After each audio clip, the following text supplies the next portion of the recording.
What's up guys, Theo here. Welcome back to the It Factor MMA. So today I'm doing a prediction for Azat Maksum versus Charles Johnson. Right now, Azat Maksum is a minus 195 favorite, and the comeback on Charles Johnson is plus 145 on DraftKings.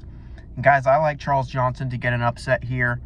The thing that I'm seeing with Azat Maksum that is really making me think that he is not worth minus 185, minus 195, or really worth being a favorite at all here, is that I think his level of competition is extremely suspect. And, looking at this guy's topology record, I'm seeing a ton of red flags that I take note of when I'm looking at guys that are coming off of regional scenes with, like, long, undefeated records like this.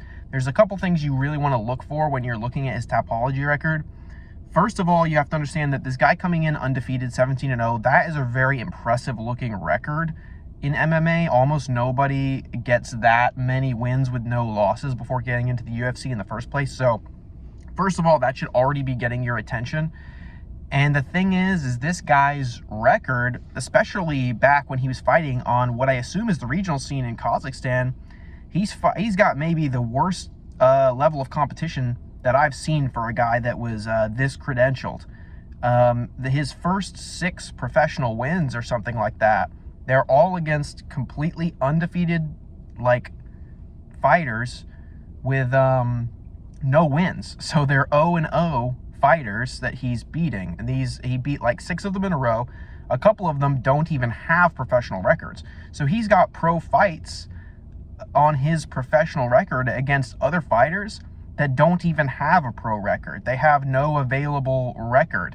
And this is on Tapology. Tapology is probably the most reliable, consistent source in terms of finding records and whatnot. So I'm seeing a lot of really big red flags with this guy's record. I'm not saying that he's been in a bunch of setup fights or anything like that, but I'm seeing a lot of clues that suggest to me that maybe he was fed a lot of very easy fights by a promoter early on who's trying to build him into something. And that's always a really bad sign, man. Particularly, one thing I noticed about his record is that he increased his level of competition as he went into Octagon and Brave, those promotions. And then, in terms of his opponent's records, when he was like 15-0, 16-0, something like that, before he went into the UFC, he fought some guy named like Fabricio Nunez or something like that. And this guy had an 8-0 record. Guys, that is terrible. You never want to see that. You never want to see a guy with like 15 wins and no losses. You never want to see him reverse in terms of his level of competition and experience right before going into the UFC. That is one of the old school, like, worst kind of signs that you can see that somebody has basically been thrown a bone by a promoter so that they can look good right before getting into the UFC. It's not something you see as much anymore, but like a few years ago, 5 years ago, if you were following the sport, that was kind of a thing you would see. You would see a lot of guys that all of a sudden they beat like 1 or 2 or 3 cans right before they get in the UFC. And what that was is it's promoters like trying to make them look good, basically giving them a couple highlight reel finishes that they can go into the UFC off of so they can kind of build themselves. And I just don't like to see that at all, especially when you watch Azat Maksum's tape. The guy is completely dominating, destroying his opposition when he's on the regional scene, but he is not really looking great against them. He's getting like chokes and finishes and whatnot, but it's against fighters that are just very low level, and they don't look like they're putting up any opposition against him. And even when he got into the UFC and got his first fight in the UFC against Tyson Nam, that was a very close fight. He did not make that look like some dominant decision. And, a lot of people will come back and say, okay, well, it's ridiculous that you talk about the fact that his record is really bad, because Khabib famously has a really bad record early on in his fights. Guys, yes, Khabib's first few opponents were like 0-0 fighters as well, and they were regional guys, and you don't know them. But the difference between Khabib and everyone else is that Khabib continued to look dominant when he got into the UFC. In every single fight, he looked completely dominant. He didn't look really amazing on the regional scene, then get in the UFC and look like shit. So a lot of people talk about Khabib's record. They're really just talking out of their ass. They don't know what they're talking about because they're literally not believing their eyes, right? You can see that Khabib is talented. You know, his record doesn't matter, especially early days in the regions like that. This is completely different. We're seeing this guy who's a flyweight. He's kind of small. He doesn't have super high output. He doesn't have a ton of power.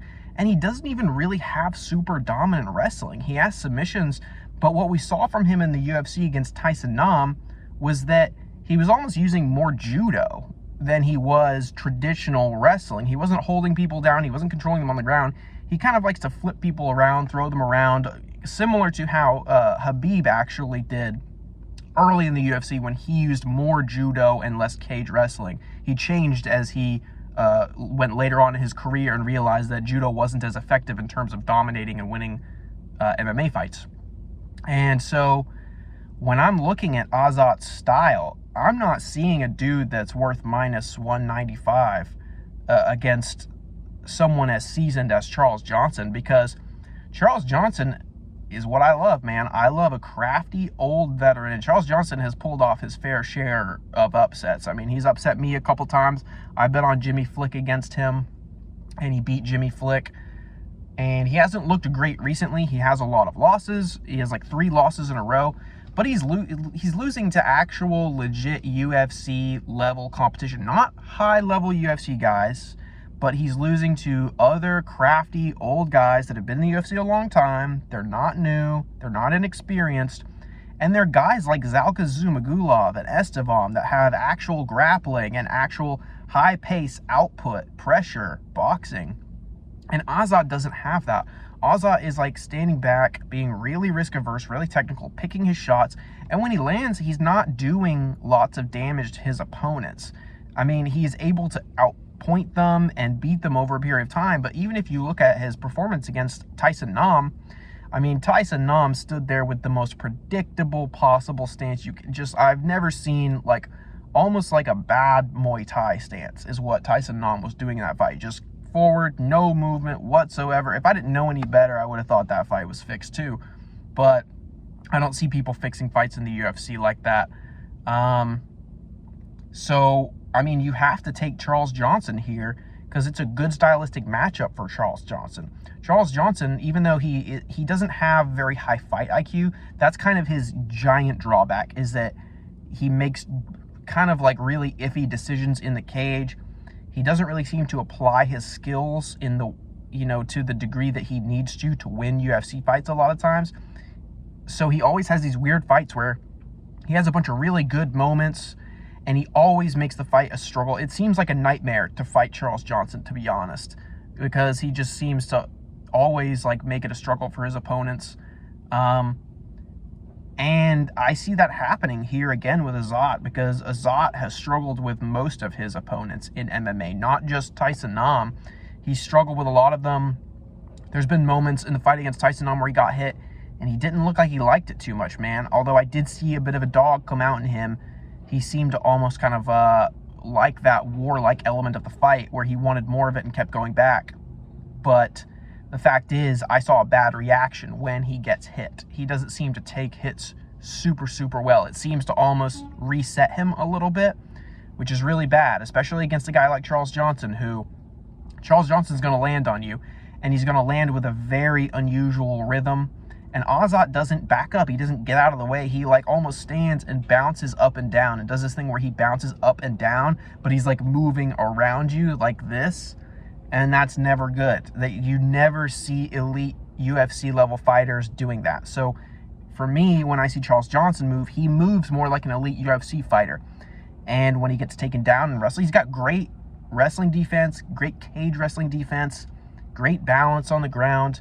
And he's able to usually get back up when he goes up against guys that can take him down. Sometimes they hold him down, but he's got good submission defense. The guy is reliable on the ground.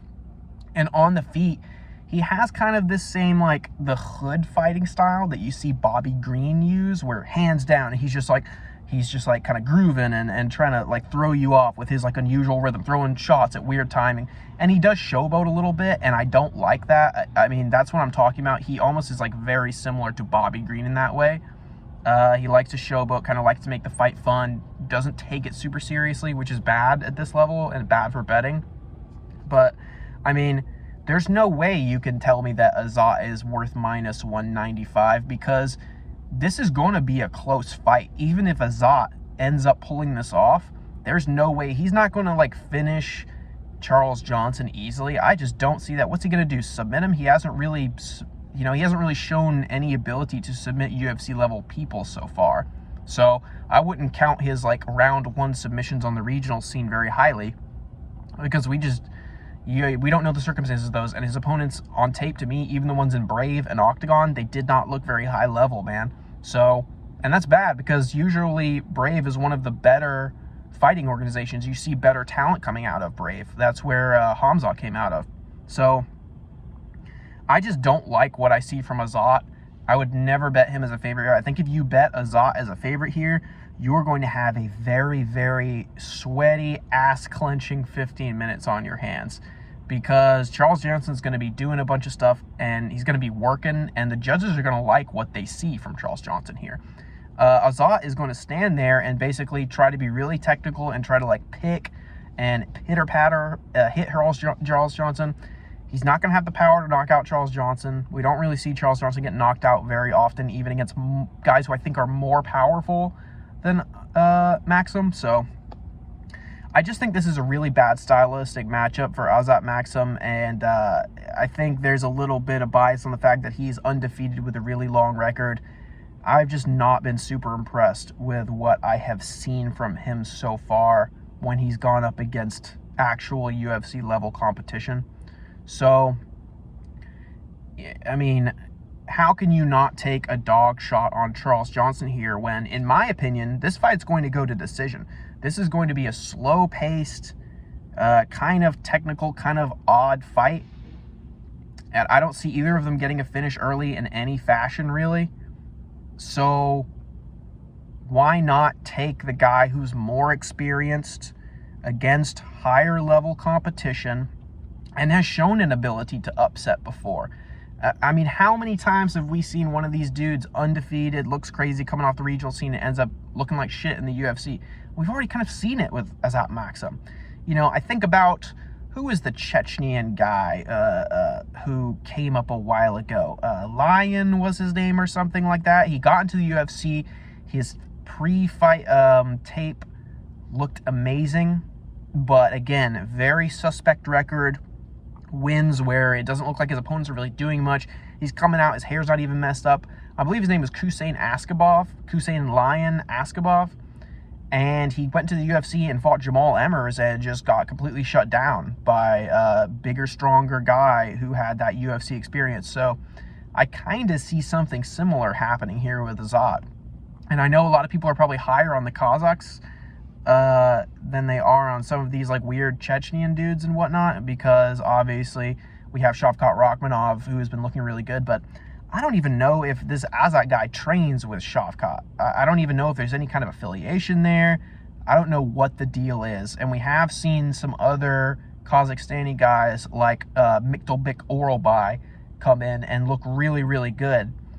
But I'm not seeing that from Azat Maksum. So until I see him go into the UFC against UFC level competition and win some kind of dominant fight where he's not making it just this, like, really technical pitter-patter thing that can go to the judges. The judges could take this from him on could have taken it from him on really any of these fights. I mean, you know, I could see some of the judges giving that fight to Tyson Nam, because when I watched that fight, I didn't think it was some shutout victory for Azat. So give me Charles Johnson here at plus 145, guys. Stay locked in. We're going to see how many of these fights we can get to this week. I am having a bit of a busy week, so I may not get as many predictions out, and there seems to be a unusually large amount of fights on this card. I don't know what happened or why, but they stacked this card with a lot of fights, so it's a lot of low-level fights as well. These aren't the best fights, but I will do a breakdown on as many of them as I can. I'm not going to sit here and break down fights I haven't done tape study on, because fact of the matter is I can't recall most of these people's fights, even though they are people I've seen before. Got to refresh before I could do tape on them and put out an opinion, but I did watch these guys so far, and I do have a strong opinion that Charles Johnson's going to win this. So give me Charles Johnson, guys. Stay tuned in. More picks coming later this week.